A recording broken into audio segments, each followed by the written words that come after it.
prayed for. But he already engaged himself and prepared a wedding date with one of his kids' moms, because he had 5 of them.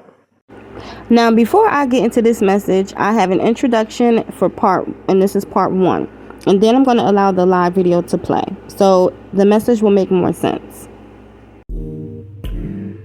Now, this message is for the beautiful ones who like a hardcore message, don't like that soft bullshit or the pussyfoot around with a message. Here we go. God is not no magical fucking genie. God is not no magical fucking genie. I don't know what church or what organization done taught you, or gang association taught you that God is a magical fucking genie. Now, regarding relationships and asking God for the man or woman that you prayed for, okay? All right. There are many men and women out there that are an answer to someone's prayer. There are men out there and there are women out there that are an answer to someone's prayer. Specifically, master manifestors' prayers. Now, there's a message after this that you can listen to with an experience that I had with one man out of 7 experiences. But God is not a magical fucking genie. Do not blame God for you fucking up on the blessing that you prayed for.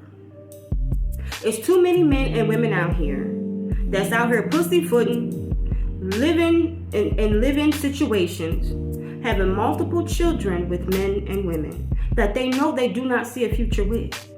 Now, I understand being young and you slipped up, you got pregnant, you got a baby mom or whatever that happened. But when you continue to keep on doing that shit, baby, stop praying for the woman or the man that God has for you if you are not willing to sacrifice, to wait, and to make room in your mind and in your heart for the blessing that you ask God for. Do not blame God for your blessing or your good thing leaving you because you was too selfish and undisciplined to keep your dick in your pants or to keep your pussy closed. God didn't make that person that you prayed for leave. You did, because you did everything. You prepared. You got your home. You got your career, your business, your finances. Everything in your life is aligning. Your body is lining up. Everything is lining up. But you don't have enough discipline to keep and make room for the blessing, the man or woman that you prayed for God to bring into your life. You didn't make room. You got these people you don't want to settle down with, these inside pussy situationships or these inside dickawationships.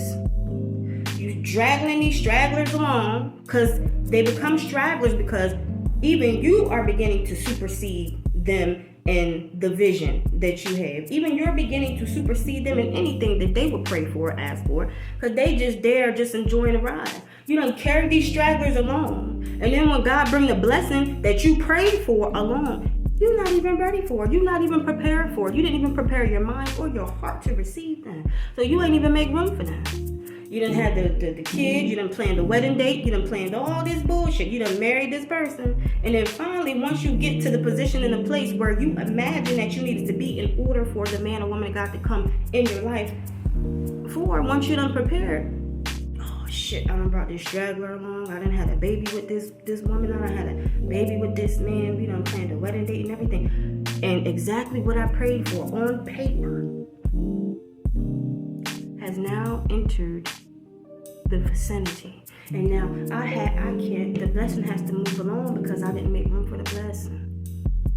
Do not blame God for your fuck ups and your shortcomings and you being undisciplined and not believing in your master manifestation abilities. Because if you believe that you are for the people who believe in the universe and you believe you are a God, a small G-O-D, even the scripture says that you are a small G-O-D. You can speak into your life and things will happen. If you don't have enough faith in yourself to believe that what you pray and ask God for will come along, don't ask for it. If you don't believe in yourself or have enough self-esteem and self-value and self-love to believe that man or woman is going to come in, don't ask for it. I've been through many situations where I was disappointed because I was confessed to that these men knew that I was the blessing that God brought into their life. At least 7 times. One had a heart attack, and one of them had to go to the hospital for some type of condition that they had because they couldn't eat. He wasn't eating correctly. So because he wasn't eating correctly, he had to go to the hospital, and they had to assist him and help him or whatever. But that's here nor there. I would never give names because that's nobody's business. But at the end of the day, stop blaming God for your fuck-ups and for you messing up and for you not being in position and in alignment for the blessing that God gave you. You don't think that I was disappointed all those times that they didn't make room for me? I was, because I also prayed and desired for a good man. But I'm happy that I've had those experiences where those men confessed to me, and they had to confess to me that I was the blessing that God sent. Now, what men have confessed to me is, oh,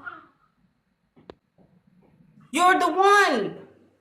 I had one man have a heart attack.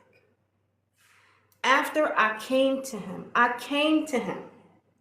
I said, "Hi, how are you? I wanted to work with you. Let's work at this radio station together." It was on radio.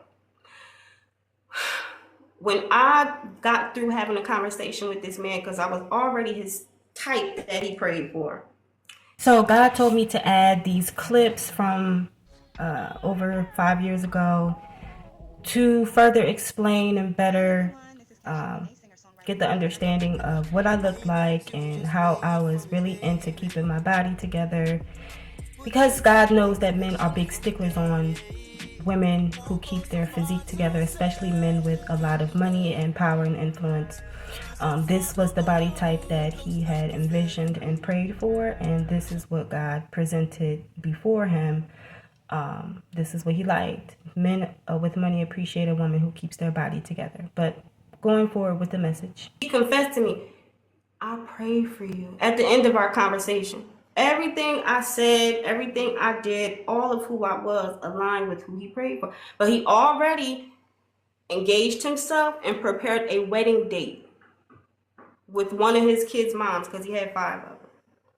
But he was able to provide for each and every unit. That's how much he built himself up. Even built up a school. That's how high he built himself up. He told me, he said, 5 years ago I prayed, and now I'm here. You're the one. When I left, he said, I hopped out the car. He had a heart attack. So that's not the only man. Okay, so what I'm saying is what I've acquired from my situations, the 7 situations I had like that, only one man had a heart attack. When you pray, never forget your prayers as a man or a woman. Never forget your prayers and what you pray for. Always be in expectation for what you pray for to come along, because exactly what you pray for will come along. Once you've pushed yourself to the point where you know you are ready for that person. That's my point that I was trying to make in the message earlier. I've learned to always be in expectation for what you pray for.